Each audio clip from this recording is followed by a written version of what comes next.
এজন্য নবীর মিলাদ যারা করবে না তারা তো গুস্তাখে রাসূল। নবীর মিলাদ করেছেন আদম, নবীর মিলাদ করেছেন ইব্রাহিম, নবীর মিলাদ করেছেন মূসা, নবীর মিলাদ করেছেন ঈসা, নবীর মিলাদ করেছেন নূহ, নবীর মিলাদ করেছেন 1,24,000 পয়গম্বর, নবীর মিলাদ সাহাবায়ে কেরাম করেছেন, নবীর মিলাদ জগৎ বিখ্যাত সব মাখলুকাত করেছেন। এজন্য আমরাও নবীর মিলাদ করেছি, করব ইনশাআল্লাহ। কথা বলেন। কেউ যদি বলে রাসূলের মিলাদ মানি না, আর দেরি নয়, আর ভালোবাসা নয়, আর বন্ধুত্ব নয়, তাহলে আমরা বলতে চাই তোমার মতো মুফতিকে আমরা মানি না, তোমার মতো মুহাদ্দিসকে আমরা মানি না, তোমার মতো হুজুরকে আমরা মানি না। প্রয়োজন হলে তোমার জবান বন্ধ করতে হলে শাহজালালের যদি তলোয়ার উঠাতে হয়, আল্লামা সাহেব কেবলার বলিষ্ঠ কণ্ঠের হাত উঠাতে হয়, তাহলে তাই উঠাতে বাধ্য হবে। কথা বলো ঠিক কিনা? কওমি গরুনের একজন মানুষ মামুনুল হক, মাওলানা মামুনুল হক, তিনি যখন ছাড়া পাইলেন মিষ্টি খাইতে গিয়ে আমার সেই কওমি অঙ্গনের ভাইরা বললেন ঈদের দিন। কিসের দিন? ঈদের দিন। এভাবে করে বিভিন্ন রাজনৈতিক দলের মানুষ যখন তার নেতা ছাড়া পায় তখন তারা মিষ্টি খাওয়ার আয়োজন করে ঈদের মতো করে উদযাপন করে। আমরাও আমাদের বিভিন্ন কাজকে ঈদের চেয়েও বেশি আয়োজন মনে করে, বাবা 5 বছর পরে বিদেশ থেকে আসছে, সন্তানের কাছে খুশি লাগে কি লাগে না? জোরে বলুন, লাগে কি লাগে না? ঈদের চেয়েও বেশি খুশি। শরীয়ত এটাকে ঈদ বলে, সমস্যা নেই। আর উলাদুন নবী মানি হলো রাসূলের জন্ম, রাসূলের মিলাদ। মিলাদ অর্থ জন্ম। সহজ একটা প্রশ্ন, কোন ব্যক্তির জন্ম ছাড়া তার জীবন কখনো হতে পারে? কি বলেন, হবে? যেমন মনে করেন ওনার জীবনী লিখবে, হুজুরের জীবনী লিখবেন, তো জীবনী লিখতে হলে ওনার জন্ম বাদ দেওয়া যাবে? আমাদের সাহেব কেবলা রহমতুল্লাহি আলাইহির জীবনী লিখেছেন, জীবনী লিখতে গিয়ে ওনার জন্ম কি বাদ দেওয়া গেছে? আবার প্রিয় ভাইরা, আমার বন্ধুরা, কোরআনুল কারীমের সূরা ওয়াকিয়ার মধ্যে আল্লাহ রাব্বুল আলামিন জানায়, ওহে মুমিন তোমরা শুনে রাখো, যারা একমাত্র আমি রবের গোলামি করবে, একমাত্র আমি রব্বুল আলামিনের ইবাদত করবে, পৃথিবীর সব কিছুর অগ্রগণ্য হয়ে তার ব্যবসা, তার বাণিজ্য, তার জীবন, তার হায়াত, তার মৌত, তার সন্তান, তার সম্পত্তি, তার ক্ষমতা, তার রাজত্ব, তার নেতা, তার নেত্রী, সব থেকে বাদ দিয়ে যেই গোলামটা আমি রব্বুল আলামিনের গোলামি আর প্রশংসা শুরুতে করবে, ওই গোলামের একটা পরিচয় হলো ওয়াস-সাবিকুন আস-সাবিকুন। ওই গোলামের পরিচয়, 1 নাম্বার পরিচয় হলো এটা, 1 নাম্বার বান্দা, 1 নাম্বার অগ্রগণ্য বান্দা, উলাইকাল মুকাররাবুন, যারা আমার সবচেয়ে কাছের, সবচেয়ে প্রিয়। বলেন আল্লাহু আকবার। আমার প্রিয় ভাইরা, আমার বন্ধুরা, যেই মানুষগুলো দুনিয়া আল্লাহর প্রিয় হয়ে যায়, যেই মানুষগুলো আল্লাহ রব্বুল আলামিনের গোলামির ক্ষেত্রে অগ্রগণ্য হয়ে যায়, প্রথম কাতারের হয়ে যায়, আল্লাহ রব্বুল আলামিন কিয়ামতের ময়দানে ওই গোলামের জন্য সর্বপ্রথম সবচেয়ে কাছে, সবচেয়ে নিকটে এবং সবচেয়ে দামি জান্নাতের ব্যবস্থা করে দিবে। বলেন সুবহানাল্লাহ। এজন্য আল্লাহর পক্ষ থেকে নিয়ামত পেতে হলে গোলামি করতে হবে কার? এজন্য রব্বুল আলামিন আবার কোরআনুল কারীমে ডেকে বলে, লাইন শাকারতুম লাযীদান্নাকুম ওয়া লাইন কাফারতুম ইন্না আযাবা রাব্বিকা লাশাদীদ।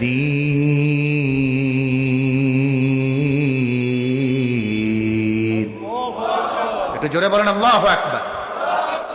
আল্লাহ রাব্বুল আলামিন বলে, বান্দা নিয়ামত পাওয়ার পরে শুকরিয়া আদায় করবে আমার, লাযীদান্নাকুম, যেই বান্দা শুকরিয়া আদায় করবে, আল্লাহ বললেন না শুধু তার নিয়ামত বাড়ায় দিব, শুধু একটাকে ইন্ডিকেট করে বললেন না তোমার হায়াত বাড়াবো, তোমার সম্পদ বাড়াবো, বরং কোরআন বলছেন লাযীদান্নাকুম, বান্দা যেই নিয়ামত প্রয়োজন ওই নিয়ামত বাড়াবো। তার মানে কোরআন ডেকে ডেকে জানায়, ও বান্দা কার সন্তান দরকার, আমি আল্লাহ সন্তানের ব্যবস্থা করব। আওয়াজ করে বলেন আল্লাহু আকবার। রব্বুল আলামিনের জন্য আল্লাহর হাবিব বিশ্বনবী নূর নবী কায়নাতের সরদার নূরানী জবানে বলেন, ও আমার উম্মতেরা শোনো, আল্লাহ রব্বুল আলামিন প্রতিনিয়ত প্রথম আসমানে এসে ডাকেন, আলামিন মুস্তাগফিরিন ফাগফির লাহ।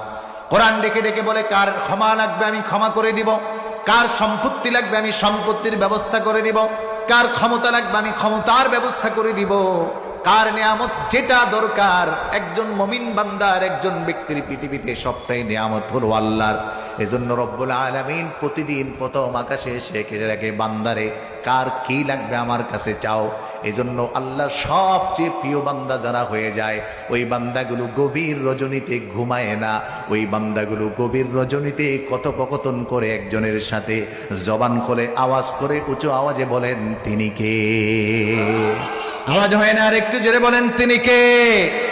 এজন্য কোরআন বলে তাতাজাফাত জুনুবুহুম আনিল মাদাজি'i ইয়াদউনা রাব্বাহুম খাওফান ওয়া তামাআন ওয়া মিম্মা রাযাকনাহুম ইউনফিকুন।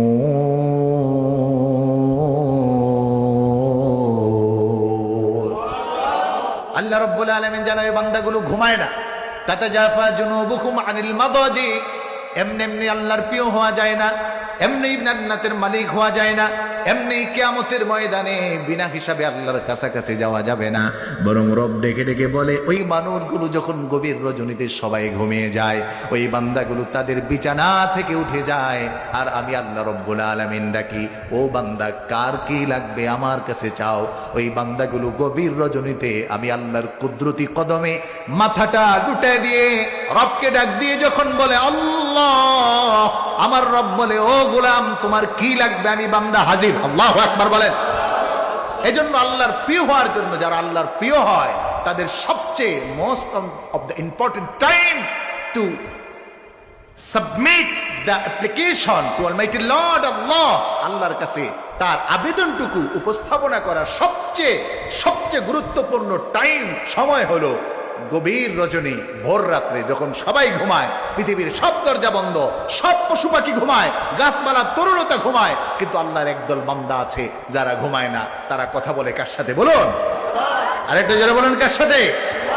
এজন্য কোরআন আবার ডেকে বলছেন, ওয়া মিনাল লাইলি ফাতাহাজ্জাত বিহি নাফিলাতাল লাকা আসা আন ইয়াবআসাকা ربك مقاما محمودا وقل رب أدخلني مدخل صدق وأخرجني مخرج صدق واجعل لي من لدنك سلطانا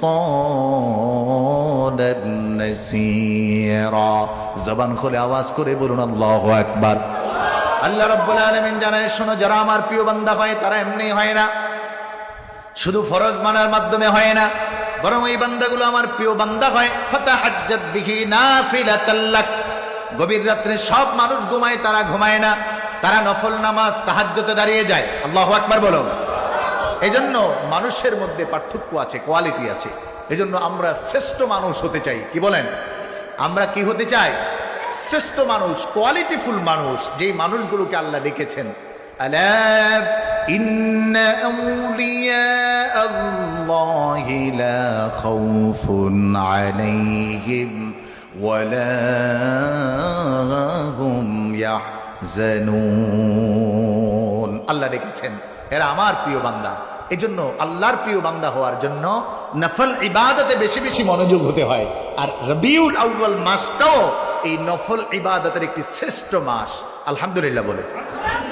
এই যে আমরা এখন যেটা করতেছি এটা তো ফরজ না, ওয়াজ মাহফিল করে আয়োজন করা ফরজ ছিল না, কিন্তু নফল ইবাদতের মধ্যে একটি অন্যতম ইবাদত, এবং যেটার সাথে হুব্বে রাসূল সম্পর্কিত।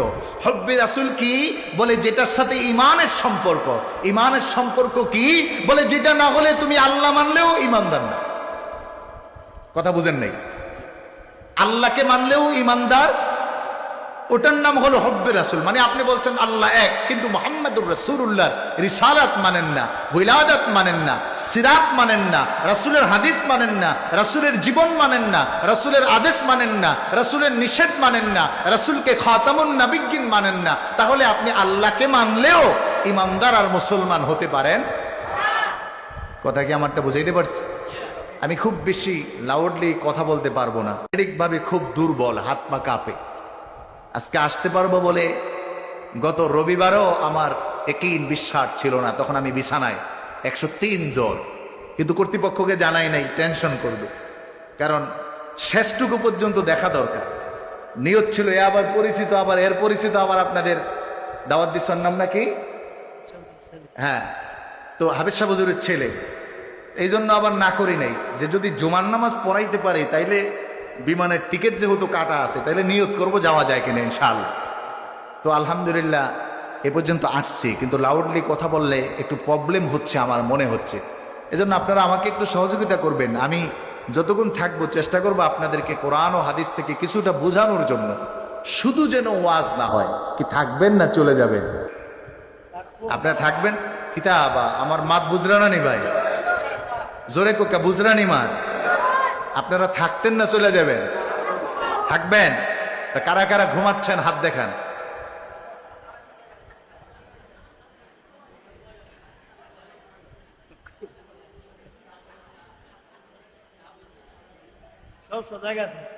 থাকবেন কিন্তু ঘুমাইবেন, তাইলে তো হবে না। আপনারা কি বলেন, আপনাদের কবরস্থানে যদি ওয়াজ করি তাহলে কি সে কথা বলবে? মাইক যদি 100টা লাগাই কাজ হবে? ঘুম তো আন-নাউম কাল মাইয়িত, ঘুম তো মরার মতো। ঘুমাইলে হাদিসে আসছে আমাদের রূহটাকে মাথার উপর রাখা হয়, আবার যখন জায়গা যান তাড়াতাড়ি ঢুকাই দেয়। কাজটা করে কে? আল্লাহ। এটা আল্লাহ তাআলা পারেন, তার কুদরতে বলে। আপনারা ঘুমাইলে হবে না। কারা কারা জাগ্রত আছেন একটু হাত তোলেন তো।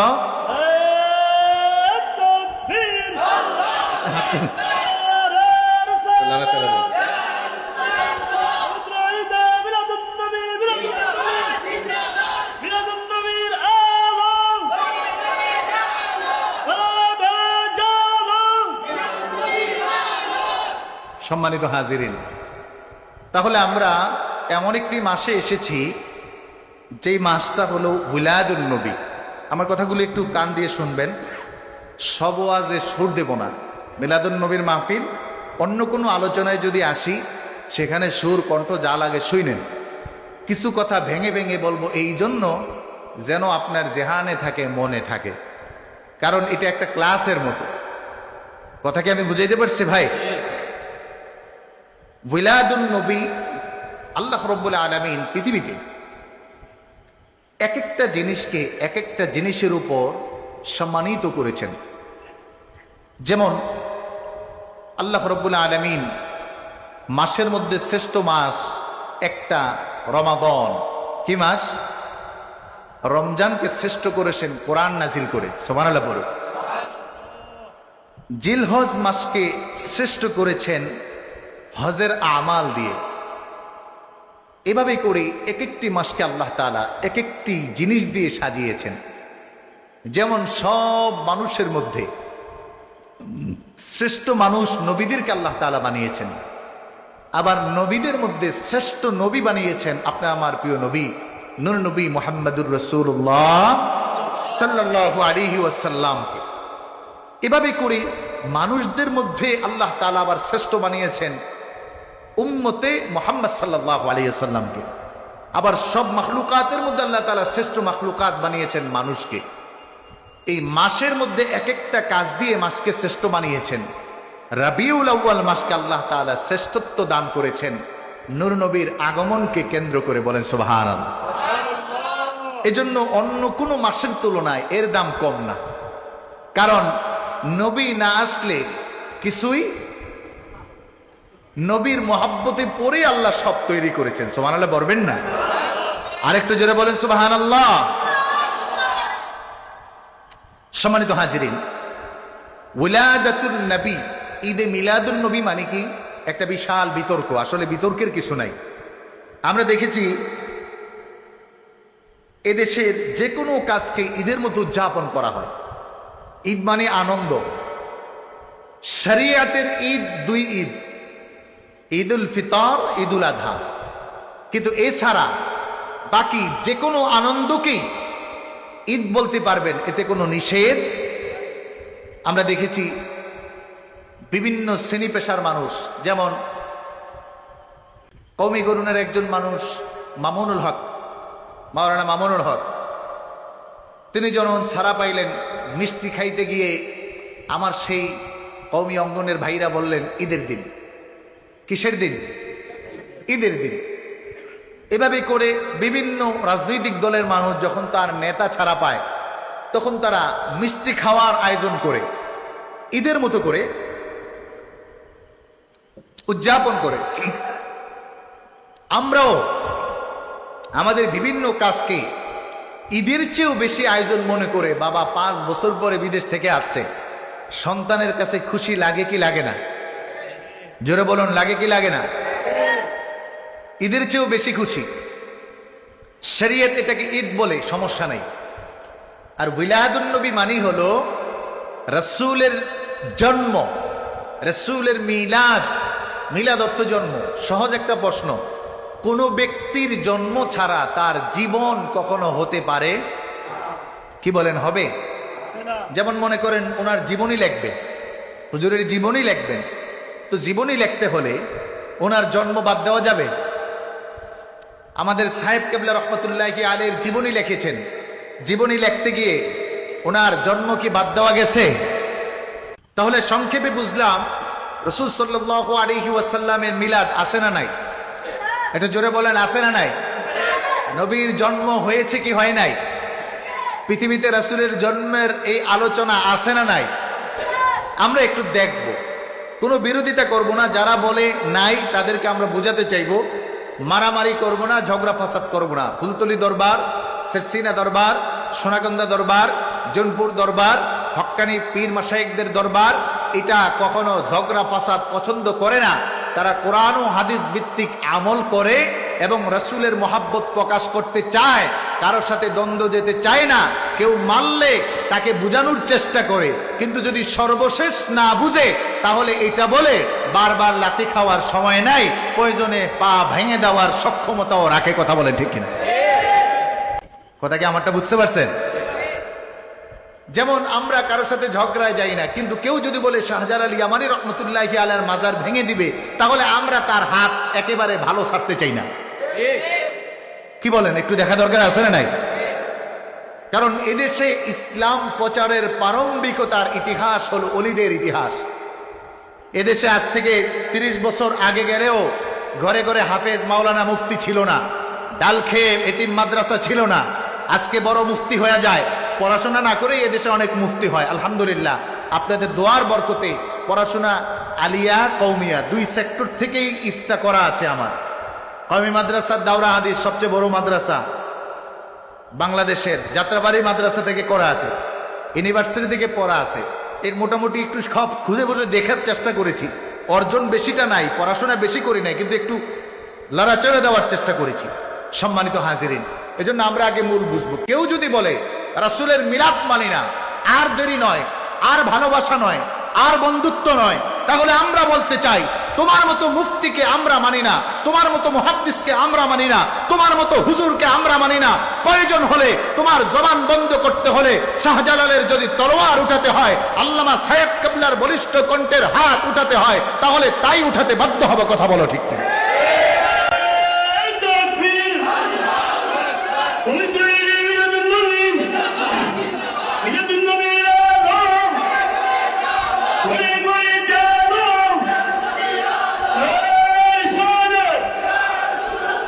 আমার ভাইরা, কেন? কারণ যে রাসূলের মিলাদ মানে না, সে তো রাসূলের সারা জিন্দেগি মাইনাস করে দিল।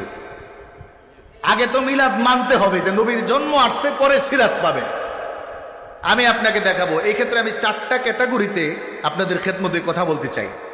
1 নাম্বার হলো রাসূল সাল্লাল্লাহু আলাইহি ওয়াসাল্লামের মিলাদের আলোচনার সূচনা এই পৃথিবীর আগে আলমে আরওয়াহ التاريخ الأشياء الذي أن يتعلق قبل البداية الأرواح। পৃথিবীতে আদি থেকে অন্ত পর্যন্ত, আদম থেকে একেবারে সর্বশেষ ব্যক্তি পর্যন্ত রূহের জগতে আল্লাহর হাবিবের মিলাদের আলোচনা। সুবহানাল্লাহ বলুন।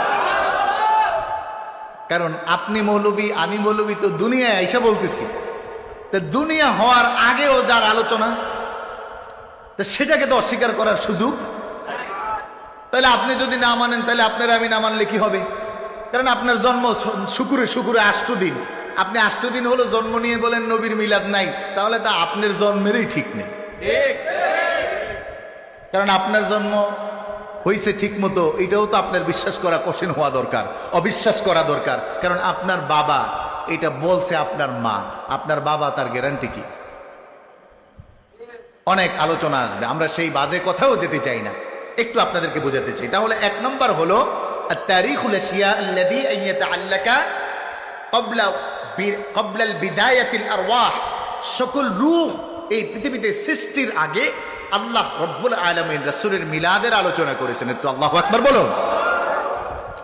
এরপরে হলো বাদাল ইযহারিল আরওয়াহ, মানে পৃথিবীতে রূহ প্রকাশের পর থেকে একেবারে মুহাম্মদুর রাসূলুল্লাহ সাল্লাল্লাহু আলাইহি ওয়াসাল্লাম নবীর আগমন পর্যন্ত রাসূলের মিলাদের আলোচনা। এরপরে হলো রাসূল সাল্লাল্লাহু আলাইহি ওয়াসাল্লামের আগমনের আগে সংগঠিত অবয়ব দিয়ে আল্লাহর হাবিবের মিলাদের বহিঃপ্রকাশ পৃথিবীর কেউ করেন নাই। আল্লাহ রব্বুল আলামিন জাহির করেছেন, জগৎ বিখ্যাত মুহাদ্দিসিনে কেরাম, মুফাসসিরিনে কেরাম তাদের কিতাবের মধ্যে উল্লেখ করেছেন। আমরা এই 3টি ফোনে আজকে একটু আলোচনা শুনবো। সর্বশেষ রাসূল সাল্লাল্লাহু আলাইহি ওয়াসাল্লামের জন্মের পূর্বে একেবারেই নিকট সময়ে রাসূলের মিলাদের ব্যাপারে আল্লাহ রব্বুল আলামিনের কর্মকাণ্ড ঘটানো আলোচনাগুলো। তাহলে 1 নম্বরে আমরা শুনলাম নবীজির মিলাদ, এই পৃথিবী জন্ম হয় নাই, রহিম জন্ম হয় নাই, সত্তার জন্ম হয় নাই, ইমাম বুখারী হয় নাই, ইমাম মুসলিম হয় নাই, আদমের জন্ম হয় নাই। ভালো করে বুঝেন, আদমের জন্ম হয় নাই। অতএব তুমি যখন উত্তর দিবে, তুমি যখন আলোচনা করবে, বলবা ইমাম বুখারী বলে নাই, ইমাম মুসলিম বলে নাই, ইমাম আবু হানিফা বলে নাই, নবীজির সাহাবীরা বলে নাই, নবীজি বলে নাই। বলে নবীজি আগমনের আগে, এই পৃথিবীতে আদমের সৃষ্টির আগে, লৌহ কলমের আগে, পাহাড় তৈরির আগে, পর্বত তৈরির আগে, সমুদ্র তৈরির আগে, গাছপালা তৈরির আগে, 18,000 মাখলুকাত তৈরির আগে, বরং 80,000 মাখলুকাত তৈরির আগেই আল্লাহ রব্বুল আলামিন রাসূলের মিলাদ করেছেন। বলেন সুবহানাল্লাহ। সম্মানিত হাজিরিন, আল্লাহ রব্বুল আলামিন আলমে আরওয়াহ, এই পৃথিবীর ইবতিদা তখন পর্যন্ত শুরু হয় নাই, পৃথিবীর সৌন্দর্য পৃথিবী দেখতে পায় নাই। আল্লাহ রব্বুল আলামিন 2টি ভাগে রাসূলের পরিচয় ঘটালেন। একজন মানুষের আগমনের এলান এমন ভাবে আল্লাহ রব্বুল আলামিন দিলেন, সব মানুষের রূহ আল্লাহ তাআলা তৈরি করেছেন, কিন্তু কোন মানুষের রূহকে জাহির সুরত আল্লাহ রব্বুল আলামিন প্রকাশ করেন নাই। আল্লাহ রব্বুল আলামিন রূহের জগতে সব নবীদেরকে নিয়ে বসলেন। ভিআইপি রূহ যারা নবী এবং রাসূল, কিতাব অনুযায়ী হাদিস প্রমাণ করে 1,24,000 পয়গম্বর, মতান্তরে 2,24,000 পয়গম্বরের রূহ একটা আলাদা সেমিনারের জায়গা। যেমন আমার দেশের সংসদ ভবনে সবাই ঢুকতে পারে না, সব চেয়ারম্যান সাহেব যেতে পারেন না, সব এমপি সাহেবও সব সময় যেতে পারেন না। এমন একটা মিটিং হয় শুধু মন্ত্রীদের দিয়ে হয়, আর প্রধানমন্ত্রী থাকে, চাইলেও কেউ ঢুকতে পারেন না, আবার মন্ত্রীরা কেউ অ্যাবসেন্টও করতে পারেন না। আল্লাহ রব্বুল আলামিন জানায়, ও দুনিয়ার মানুষ শুনে রাখো, আমি রব্বুল আলামিন শুধুমাত্র নবীদেরকে নিয়ে বসলাম। নবীদের মাজালিসে আল্লাহ রব্বুল আলামিন আলোচনা করতেছেন আমার হাবিবের, আমার রাসূলের। তখনও আমার নবীর আলোচনা আসার কথা না, নবী তো তখনও আগমন করেন নাই। কিন্তু আল্লাহ রব্বুল আলামিন জানায়, শোনো, আমি আমার রাসূলের জন্ম নিয়ে কথা বললাম, নবীজির আগমনের কথা বললাম, নবীজি এই পৃথিবীতে ল্যান্ড করবেন এই কথা জানায় দিলাম। সব নবীদেরকে আমি একটা মেসেজ জানায় দিলাম। কোরআনুল কারীমে আল্লাহ রাব্বুল আলামিন জানায় দেয়, ওয়া ইয আখাযাল্লাহু মিসাকান নাবিয়্যিনা লামা আতাইতুকুম মিন কিতাবিন ওয়া হিকমাতিন সুম্মা জাআকুম রাসূলুম মুসাদ্দিকুল লিমা মা'আকুম লাতুমিনুন্না বিহি ওয়া লাতানসুরুন। জবান খুলে বলেন আল্লাহু আকবার। আমার ভাইরা, আমার বন্ধুরা, ও আমার যুবক ভাইরা, পর্দার আড়ালে মা বোনের একটু দিলের কানটা দিয়ে শুনবেন। যেই ভাইরা আমার বিরোধিতা করেন মিলাদুন নবী করা যাবে না, তাদের 2টা পায়ে পড়ে আমি তাদেরকে শোনার জন্য কাকুতি জানাচ্ছি, শুনুন, আপনি পরে বিবেচনা করবেন। আল্লাহ রব্বুল আলামিন জানায়, দুনিয়ার মধ্যে নয়, আলমে আরওয়াহ কোনো ব্যক্তি নয়, সাধারণ তুমি আমি নয়, সব নবীদের রূহগুলোকে আল্লাহ রব্বুল আলামিন একত্রে সেমিনার করে বসালেন। এবার আল্লাহ বলতেছেন, আমি আল্লাহ রব্বুল আলামিন ওই নবীদের থেকে ওয়াদা গ্রহণ করলাম। একটু ভালো করে বুঝেন, একটা হলো আদেশ, এই এটা করো, চাইলে করতেও পারে নাও করতে পারে, অপশন আছে, না করলে বলে করো নাই কেন প্রশ্ন করে। আরেকটা হলো আবেদন, আব্বু এটা কইরো, সেটার মধ্যেও করার অপশন আছে, না করার অপশন আছে। না করলে বলো বাবা এত ভালোবেসে বললাম কেন করো নাই, তোমার কষ্ট হয়েছিল, তোমার মন খারাপ ছিল, শরীর খারাপ ছিল। কিন্তু যেটা মিসাক, এটা না করার কোনো অপশন নাই। যেমন ওয়াদা, এই কাজটা তুমি করবাই, ওয়াদা দাও, বলে ইনশাআল্লাহ করব। যদি না করে তাহলে ক্ষতিপূরণ আসে। এই জন্য আল্লাহর সাথে ওয়াদা করলে সেটাকে বলা হয় আমাদের ভাষায় যে আপনি নিয়ত করছেন আমি আল্লাহর নামে একটা জবাই করব, তাহলে ওয়াদাটা দিচ্ছেন কারে? জোরে বলেন কাকে? অথবা আপনি নিয়ত করছেন আমি আল্লাহর নামে 5,000 টাকা মসজিদে দিব অথবা মাদ্রাসায় দিব, ওয়াদা দিচ্ছেন কাকে? যদি ওয়াদা না মানেন তাহলে কি দিতে হয়? কাফারা দিতে হয়। কি দিতে হয় বোঝেন নাই? ইমাম সাহেবের ফতোয়া চাই না নিবেন। ওয়াদা পূরণ না করলে ওইটার এগেনিস্টে কাফারা দিতে হয়, না দিলে হবে না, দেওয়াই লাগবে। আল্লাহ রাব্বুল আলামিন কোরআনুল কারীমের তাফসীর বুঝুন, এখানে আবেদন করে নাই, এখানে বলেন নাই আমি তাদেরকে আদেশ করেছি, বরং রব বলতেছেন আখাযনা, আমি ওয়াদা গ্রহণ করেছি তাদের থেকে। এরকম ওয়াদা মিসাকাহুম, এবং পরের আয়াতে বলছে ক্বালা আকরারতুম ওয়া আখাযতুম ইসরি, নবীরা ওয়াদা দিয়েছেন, হ্যাঁ আল্লাহ আপনি যা বলছেন, আপনি যা আদেশ করছেন, আপনি যে ওয়াদা আমাদের থেকে নিচ্ছেন, আমরা এটা পালন করবই, এবং এটা আমরা পালন করবই। আল্লাহু আকবার। এজন্য আবেদনের মধ্যে ছেড়ে দেওয়ার প্রবণতা আছে, আদেশের মধ্যে ছেড়ে দেওয়ার প্রবণতা আছে, ওয়াদার মধ্যে ছাড়ার কোনো অপশন নাই। যদি ছেড়ে দেয় তাহলে ওয়াদার জন্য কাফারা দিয়ে হলেও ওইটা পূরণ করতে হয়। আল আদাউ বিনিয়াতিল কাজা, কাজা আদায় করে নিতে হয়। তাহলে কোরআন থেকে বোঝা গেল সব নবীদের থেকে আল্লাহ রাব্বুল আলামিন ওয়াদা নিয়েছেন। কি ওয়াদা নিলেন? রব বলেন মিসাকাহুম, বলে আমি নবীদের থেকেই ওয়াদা নিলাম, এমন একজন নবী আমি রব্বুল আলামিন পাঠাবো, এমন একজন রাসূল আমি রব্বুল আলামিন পাঠাবো, ওই রাসূলকে আমি হেদায়েত দিব, ওই রাসূলকে আমি কিতাব দিব। তোমাদের কাজ হলো যদি ওই নবীকে তোমরা পেয়ে যাও তাহলে লা তুমিনুন্না বিহি ওয়া লা তানসুরুন্না, অবশ্যই অবশ্যই নবীর উপর ঈমান আনতে হবে, অবশ্যই তোমরা ঈমান আনবা। ওয়া লা তানসুরুন্না, লামে তাকিদ লাগি আল্লাহ রাব্বুল আলামিন জানালেন, এবং তোমরা অবশ্যই ওই নবীকে সহযোগিতা করবা। আপনাদের খেদমতে আমি জানতে চাই তখন আমার নবীকে কি আল্লাহ বানাইছে নাকি? তাহলে নবীর আগমনের কথা যে আল্লাহ কইতেছে, নবীদের কাছে শুনাইতেছে যে আমার একজন রাসূল আসবে, লা তুমিনুন্না বিহি ওয়া লা তানসুরুন্না, তাহলে নবীর মিলাদ, নবীর আগমন, নবীর পৃথিবীতে আসার গল্প, এটা পৃথিবীতে মানুষ শুরু করছে আগে না আল্লাহ শুরু করছে আগে? তাইলে যত ফতুয়া দেওয়া লাগে এবার আল্লাহরে দেন। আপনারা তো ফতুয়া দেন যারা মিলাদুন নবী করে এরা সব জাহান্নামে যাবে, তাহলে আল্লাহও জাহান্নামে যাবে, মুসিবত লাগবেনি। আল্লাহু আকবার। এই জন্য মেটার বোঝা দরকার। এই জন্য কোরআন বলে শোনো, পৃথিবীর মানুষ ভালো করে বুঝো আল্লাহ কেমন করে করেছেন।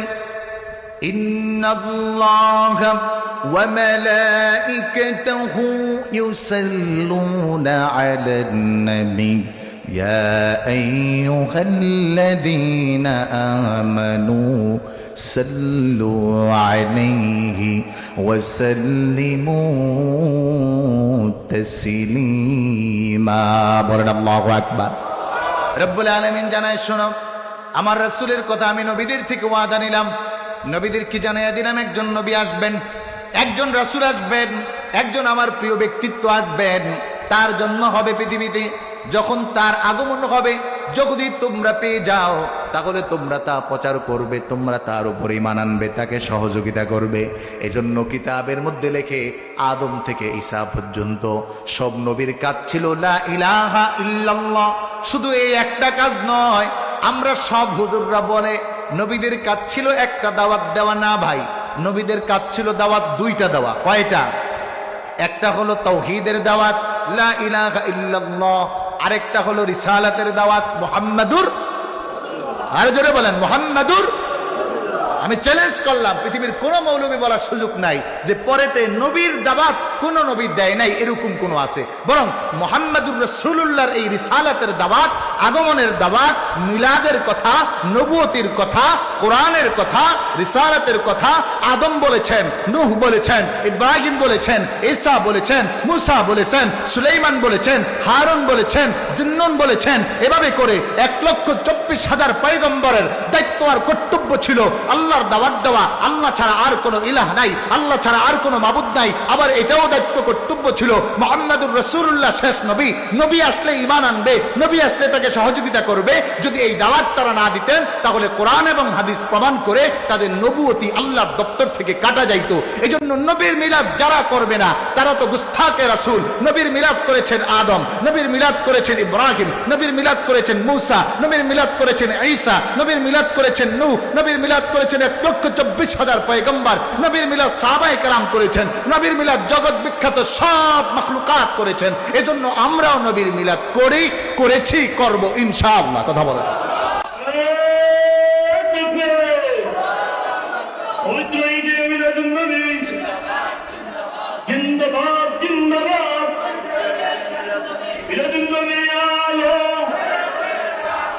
আমার ভাইরা, আমার ভাইরা,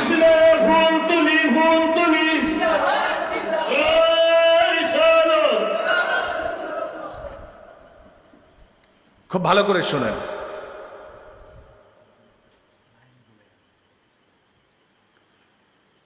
এই কথার অর্থ এটা নয় মিলাদুন নবীর নামে গান বাজাবো, মিলাদুন নবীর মানে তবলা বাজাবো, মিলাদুন নবীর নামে ডান্স করব, মিলাদুন নবীর নামে আউল ফাউল উল্টাপাল্টা কাজ করব, আতশবাতি জ্বালাবো, এইটা নয়। আমরা এটাকে সাপোর্ট করছি না। হ্যাঁ, মিলাদুন নবী, নবীর আগমনের দিন মোবারক রেলি বের করেছে, মোগলা বাজার গুস্তাখে রাসূল নামে নাম দিয়েছে, ইসলামী দলের নামে নাম দিয়েছে, অথবা মানুষ নামে পশু হায়াওয়ান জানোয়ারগুলো যারা মোবারক রেলিতে আক্রমণ করেছে ওরা অবশ্যই নবী প্রেমিক হতে পারে না, ওরা শয়তানের প্রেমিক। কথা বলেন ঠিক কি? কারণ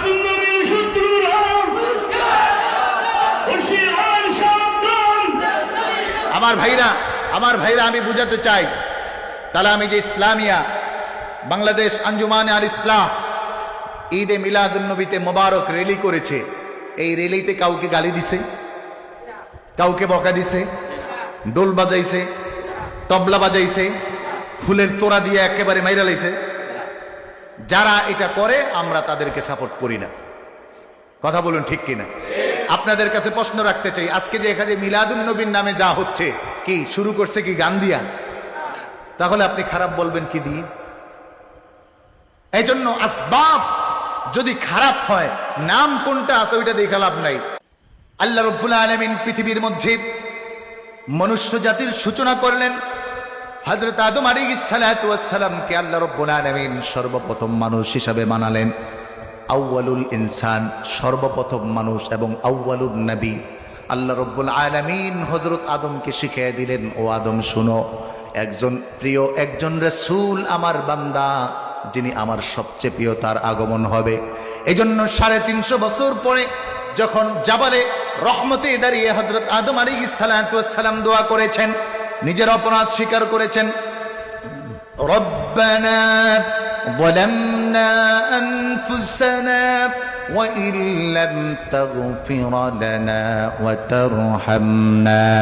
وترحمنا لنكونن من الخاسرين। আল্লাহ রাব্বুল আলামিন দোয়া কবুল করবেন। কিন্তু হাদিসের মধ্যে পাওয়া যায় হযরত আদম আলাইহিস সালাতু ওয়াস সালাম এটা বলার পরে একটা দোয়া করেছেন।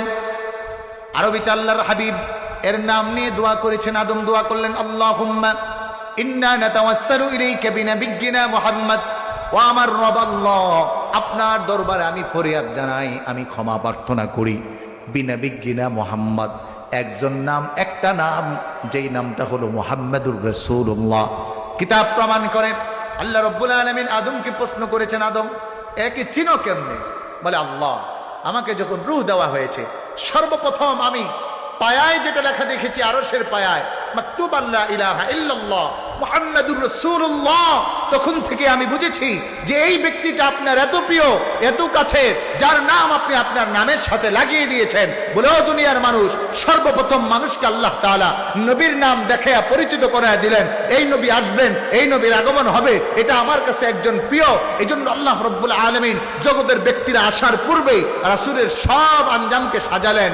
এই জন্য নবীর আগমনকে কেন্দ্র করেই আল্লাহ রব্বুল আলামিন দুনিয়ার আসবাবকে সাজিয়েছেন, যেন নবী অপরিচিত না থাকে, নবীর ইজ্জতটা কমে না যায়, নবীর আলোচনাটা কমে না যায়, নবীর তাসকিরটা কমে না যায়, নবীর বর্ণনা কমে না যায়, নবীর মোহাব্বত কমে না যায়। এখন আপনাদের কাছে আমার প্রশ্ন, ঈদে মিলাদুন নবীতেই খেলে আমরা নবীর আলোচনা করি না সারা মাসেই আমাদের নবীর আলোচনা আছে?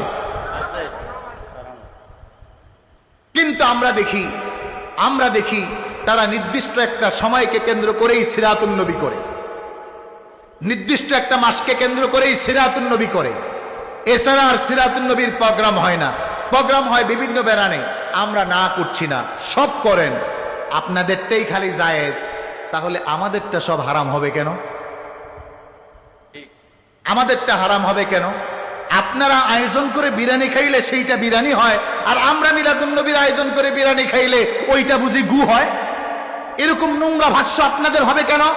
তার মানে বোঝা গেল শত্রুতা আমাদের সাথে নয়, শত্রুতা হলো নবীর সাথে। তার মানে বোঝা গেল শত্রুতা শুধুমাত্র এক ব্যক্তির সাথে নয়, শত্রুতা হলো আল্লাহর সাথে। তার মানে বোঝা গেল তারা আল্লাহকেও মানতে চায় না, নবীকেও মানতে চায় না, নবীর মহব্বত দিতে চায় না, আল্লাহর ইজ্জত করতে চায় না, আল্লাহর আদেশ মানতে চায় না। এখন যেই মানুষটা নবীকেই মহব্বত করতে চায় না, সে দাড়ি যত বড় হোক, জুব্বা যত বড় হোক, টুপি যত বড় হোক, সোর সারা কিছু না।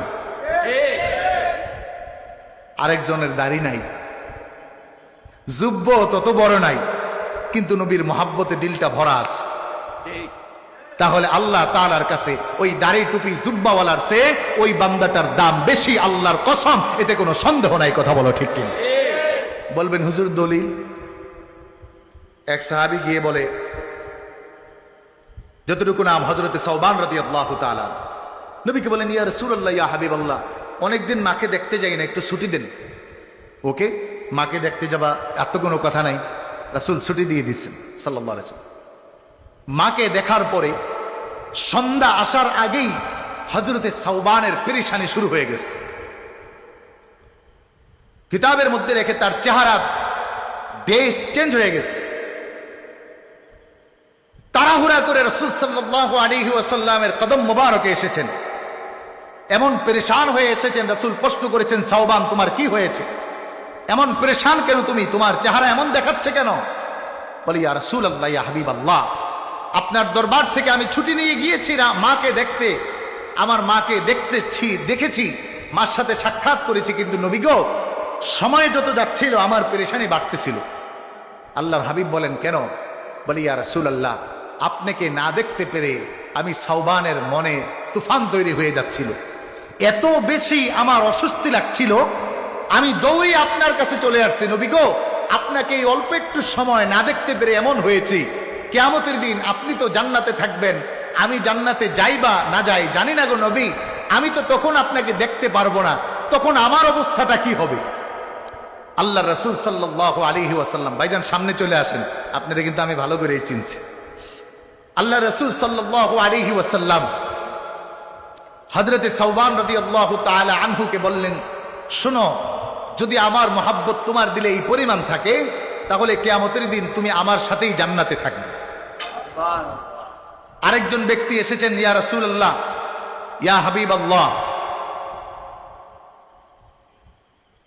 আল্লাহু আকবার, একটু জিকির করুন, লা ইলাহা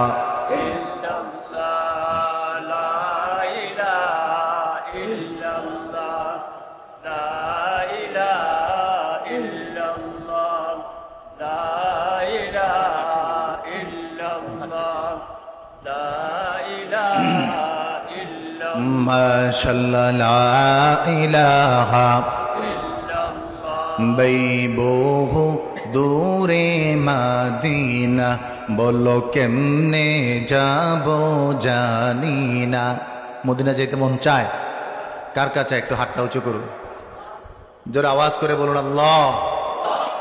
আমাদেরকে মক্কা মদিনার মুসাফির না বানিয়ে কবরে নিয়েন না, বলেন আমিন। মহাব্বতে পড়ুন। বহু দূরে মদিনা, বলো কেমনে যাব জানি না। দয়াল আল্লাহ দয়া কর, দয়াল আল্লাহ নসিব কর মদিনা, বলো লা ইলাহা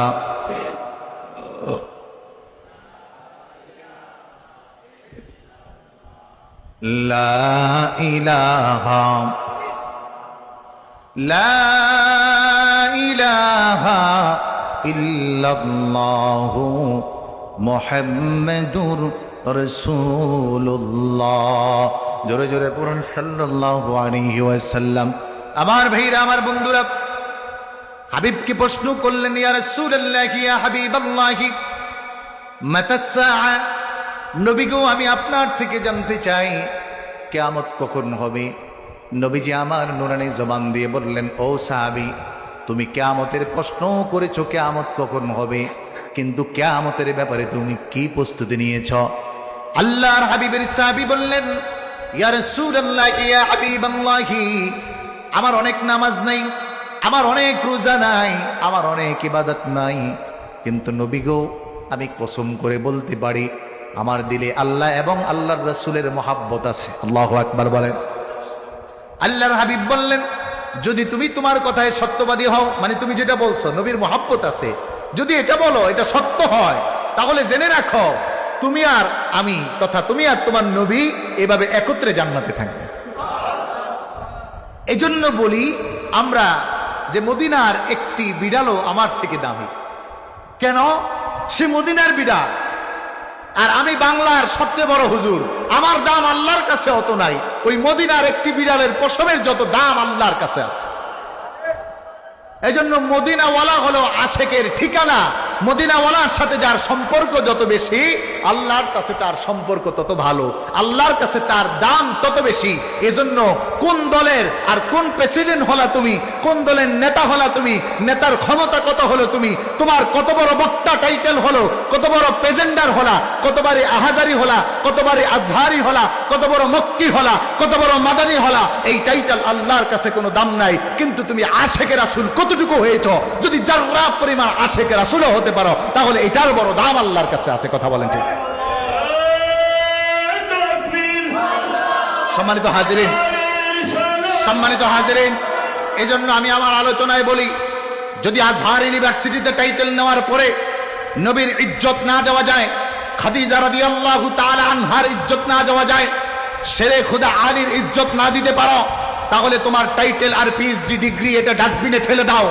যেই অর্জন, যেই শিক্ষা নবী এবং নবীর পরিবারকে সম্মান করতে পারে না, ওই ডক্টরেট ডিগ্রি তোমাকে আল্লাহর কসম কবরে, হাসরে, মিজানে, ফুলসিলাতে মাফ করাতে পারবে না, পারবে না, পারবে না। কথা বলো ঠিক?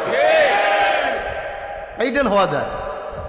এজন্য আমি আমার প্রায় আলোচনায় বলে থাকি, আমাদের দেশে তো এখন অনেক দল বের হয়েছে। আমার নিজের লেখা, এটা একটু মিলিয়ে নিয়েন। যারা চায় দামাতে সুন্নাত, নেই কো তাদের কোনো হিম্মত। যারা চায় দামাতে সুন্নাত, নেই কো তাদের কোনো হিম্মত। দাবিটা তাদের ইসলামী দল, আসলে ওরা শয়তানি বল। নাম দিছে ইসলামী দল, কিন্তু সুন্নতের কি নাই, আমল নাই। সুন্নতের তারা কি নাই, দাম নাই। কিন্তু আপনি আল্লাহর কাছে প্রিয় হতে হলে সুন্নত ছাড়া কোনো গতি।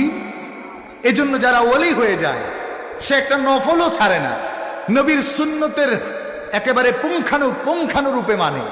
আপনি যান, বড় সাহেবের দিকে তাকান, খবর নেন, আপনাকে ডিউটি দিলাম, যান, তার 2 দিনের সফর দেখেন, সারাদিনের তাবেদারি দেখেন, কর্মকাণ্ড দেখেন, আফাল দেখেন। আপনি যান স্যার সিনারপি সাহেবের কর্মকাণ্ড দেখেন, আপনি যান ফুলতলির কর্মকাণ্ড দেখেন, আপনি যান আড়াইবাড়ির কর্মকাণ্ড দেখেন, আপনি যান সোনাকান্দার কর্মকাণ্ড দেখেন, আপনি যান জনপুরীদের কর্মকাণ্ড দেখেন। ফতুয়া দেওয়া সহজ, বাজারে বক্তা হওয়া সহজ, বড় আল্লামা টাইটেল পাওয়া সহজ, শায়েখ হওয়া সহজ, আম মানুষের কাছে টাইটেল পাওয়া সহজ, কিন্তু প্রতিদিন আউয়াবিন পড়া কঠিন, প্রতিদিন ইশরাক পড়া কঠিন, প্রতিদিন তাহাজ্জুদ পড়া কঠিন, প্রতিদিন কোরআন পড়া কঠিন। বড় ফতুয়া দেওয়া যায়। কয়টা দারুল কেরাতের মতো মক্তব আপনি খুলছেন? একটু কই না আমারে দেখান। আপনি যাকে গালি দিচ্ছেন তার জন্য প্রতিদিন দারুল কেরাত থেকে আল্লাহু আকবার। আমার তো মনে হয় না এমন একটা সময় যায় যখন সাব কেবলার জন্য দোয়া হয় না। এমন একটা সময় যায় না, কারণ কোনো না কোনো জায়গায় কোনো না কোনো ইমাম দোয়ায় থাকে। আর ফুলতলি মাসলাকের যেই পরিমাণ দারুল কেরাত আল্লামা সাহেব কেবলা গঠন করছেন, আপনি তারে গালি দিতেছেন। একটু বুঝে শুনে দেওয়া দরকার না? তুমি কলিমুল্লা তো বেড়া তোমার মক্তবের টাকা দিয়েই হুজুর রাখতে পারো না, আর তোমারে দেখলে কুত্তায়ও খেক খেক করে। এজন্য বুঝবেন কিছু কথা এখান থেকে বলতে হয়। তারা সুন্নতকে দমাতে চায়, কিন্তু তাদের মধ্যে সুন্নত নাই। তাহলে কি তারা? আসলে ওরা শয়তানি বল, ওদেরকে আমরাই রুখব, ইসলামী হুকুমত গর্ব, কোরআনী আইন কবু মানব, রসুলের সুন্নত মানব, পরকালে মুক্তি পাইব পাইব পাইব পাইব, পরকালে জান্নাতে পাইব। কথা বলুন ঠিক কিনা? যারা চায় দমাতে ইসলাম, যারা চায় দমাতে ইসলাম, নেই কো তাদের কোনো হিম্মত, দাবিটা তাদের আহলে হাদিস, আসলে ওরা আহলে খবিস। কথা বলেন ঠিক কিনা? সবচেয়ে বেশি ফিতনা যারা ছড়ায় বর্তমানে আহলে হাদিসের 19টা দল হয়েছে। কয়টা? শুধু আহলে হাদিসের মধ্যে 19টা। এতদিন আমাদেরকে বকছে, এখন হেরা হ্যা করে বকে। কথা বুঝেন নাই? এই জন্য এরাই এগুলোর বেশি বিরোধী। এবং আমাদের দেশের কিছু দেওবন্দি মাওলানাও এখন আহলে হাদিসের ট্যাবলেট খাইছে। ওনার কাছে আর এখন ভালো লাগে না, কিন্তু ওনার জন্ম হয়েছে মিলাদুন নবীর দোয়ায়। আগে ঘরে ঘরে মিলাদ পড়ছে, মাওলানারা যায় দোয়া করছে, হুজুররা দোয়া করছে, হাফেজ সাহেবরা দোয়া করছে, ওই সময় দোয়া করছে, মা বাবায় দোয়া চাইছে, পেপিটা নিয়ে হুজুরে দিয়া করছে, হুজুর একটু দোয়া করেন আমার পোলাটা যেন মাদ্রাসায় পড়ে। হুজুরে যায় দোয়া করছে। এখন মিলাদুন নবীর আর মিলাদের দোয়ায় উনি হুজুরও এক হয়, মিলাদ জায়েজ নেই। কথা বুঝেন নাই? তাহলে কার উসিলায় সিন্নি খাইলা, মোল্লা চিনলা, এজন্য তাদেরকে মোল্লা চিনাইতে হবে। কথা বলেন ঠিক কিনা? যদি না চিনে চিনাতে হবে। প্রয়োজনে বুঝাবো, দলিল দিব, ফতুয়া দিব, আসেন বসেন দেখেন। এজন্য গত কয়েকদিন আমার উস্তাদ, আমার মাথার তাজ, দারুন নাজাত ঐতিহ্যবাহী শিক্ষা প্রতিষ্ঠান দারুন নাজাত সিদ্দিকিয়া কামিল মাদ্রাসার মুহাদ্দিস ফরিদগঞ্জি হুজুর জনাব মোহাম্মদ ফরিদ সাহেব, আমরা তাকে ফরিদগঞ্জি হুজুর বলি। আমি 2009 এবং 10-এ একটানা 4 বছর হুজুরের একান্ত খাদেম ছিলাম, খেদমত করেছি এবং হুজুরের কাছে আমরা সরবে গায়ে পড়েছি। আমার মনে আছে আলহামদুলিল্লাহ হুজুর দালিলিক আলোচনা করেছেন। এজন্য দারুন নাজাত থেকে মিলাদু কিয়ামের একটা বই আছে, আপনাদের প্রত্যেককে বলবো, আমার তালামিজে ইসলামিয়ার ভাইদেরকে বলবো, আপনারা একটা করে বই রাখেন। কোনো মাওলানা এসে আস্তে বইটা উপহার দেন, আমরা বইটা খুলে দেন, ভাই এবার আপনি ফতুয়া দেন, আপনার আব্বাই মিলাদ পড়ছে, এই যে দলিল। এখন যদি আপনি বলেন যে মিলাদ পড়ে সে জাহান নামে যাইবে, তাহলে সবার আগে আপনি ফতুয়া দেন, আপনার বাহে জাহান নামে যাবে। ওই বইয়ের মধ্যে প্রায় 74 জন দেওবন্দি উলামায়ে কেরাম, যারা জগৎ বিখ্যাত, যাদের নাম বাদ দিলে বাংলাদেশে কারো ফতুয়া দেওয়ার সাহস থাকবে না, কারো হাদিসের টাইটেল থাকবে না। এজন্য মনে রাখবেন, দারুন নাজাত থেকে যারা কথা বলে ওরা বিনা দলিলে কথা বলে না। কথা বলতে সাবধানতা অবলম্বন করতে হবে। আমরা বহির্ভূত কথা বলি না। এজন্য আগামী দিনে আপনাদের খেদমতে আরজ করলাম, ফুলতলি আর সারসিনা গাঁজাখুরি কথা বলে না, তারা কোরআন ও হাদিস দিয়ে কথা বলে, কথা বলো ঠিক কিনা? ফুলতলি কোনো আজে বাজে ব্যক্তি তৈরি করে না। এদেশের প্রাচ্যের অক্সফোর্ডসের আরবি ডিপার্টমেন্টের সহকারী অধ্যাপক আমাদের কলিজার টুকরা শাহান সাবকে ফুলতলি তৈরি করেছে, কথা বলেন ঠিক কিনা? বর্তমান যুবকদের আইডল বারজান সাহেবকে ফুলতলি তৈরি করেছে। এভাবে করে এক একজন রাহবার তৈরি করে, যেমন সিনা দরবার তৈরি করে, অনুরূপভাবে দারুন নাজাত তৈরি করে। এজন্য বাংলার জমিন থেকে আল্লাহ ওয়ালাদের খেদমত, মিলাদুন নবী, সিরাতুন নবী, সবে সাদেকের এই খেদমতকে সূর্য যতদিন উঠবে ততদিন বন্ধ করা যাবে না ইনশাআল্লাহ।